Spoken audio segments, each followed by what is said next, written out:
Halo semuanya, perkenalkan dengan saya Inusu dari kelas 5 DKPA dengan EPM 2231079. Hari ini saya akan mempresentasikan esai yang saya buat dengan judul Pengaruh Bahasa Gaul di Era Digital terhadap penggunaan bahasa Indonesia. Jadi isi dari esai saya itu mencakup beberapa hal. Yang pertama adalah pengertian dari bahasa itu sendiri. Nah, bahasa adalah alat atau sebuah sistem yang memungkinkan kita untuk berkomunikasi, berinteraksi, dan mengidentifikasi diri dalam konteks sosial. Kemudian dilanjutkan dengan apa itu bahasa gaul. Nah, bahasa gaul ini bisa dibilang sebagai bahasa informal yang digunakan di kalangan remaja saat ini. Kemudian dilanjutkan juga dengan kelebihan dan kekurangan dari bahasa gaul ini. Dalam masyarakat yang semakin kompleks, bahasa gaul tidak hanya digunakan untuk menyampaikan informasi, tetapi juga untuk mengekspresikan identitas dan nilai-nilai generasi muda. Istilah baru, singkatan, dan ungkapan khas bahasa gaul memberikan ruang bagi anak muda untuk menunjukkan kreativitas dan inovasi linguistik.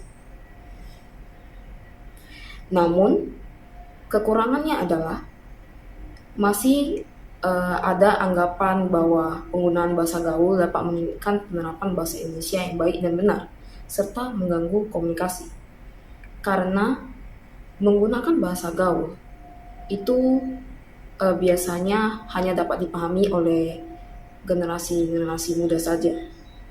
Karena penggunaan kata-kata yang baru, jadi banyak yang tidak familiar dengan kata-kata yang digunakan.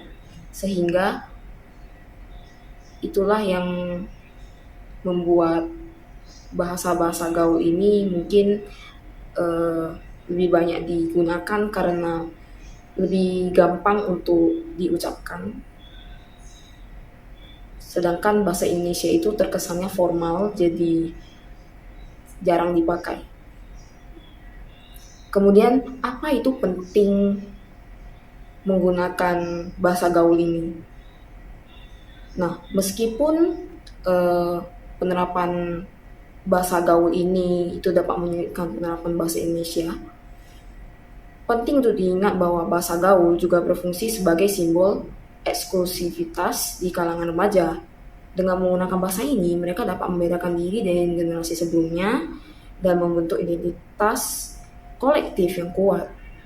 Hal ini dapat dilihat di berbagai platform medsos di mana bahasa gaul digunakan untuk membangun komunitas, berbagi pengalaman, dan mengekspresikan pandangan. Dalam konteks ini, bahasa gaul bukan hanya dianggap sebagai penyimpangan dari bahasa baku, tetapi sebagai representasi budaya yang dinamis dan refleksi dari perubahan sosial yang terjadi di masyarakat.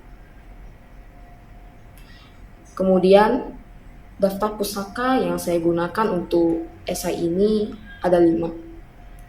Pertama, penggunaan bahasa Indonesia dan bahasa gaul di kalangan remaja. Kemudian, sosiologi linguistik perkenalan awal. Kemudian, penggunaan bahasa Indonesia dan bahasa gaul di kalangan remaja. Kemudian, penggunaan bahasa Indonesia dan bahasa gaul di kalangan remaja. Dan yang terakhir, pengaruh bahasa gaul pada kalangan remaja Indonesia. Sekian presentasi dari saya. Terima kasih. Mohon maaf bila ada kesalahan.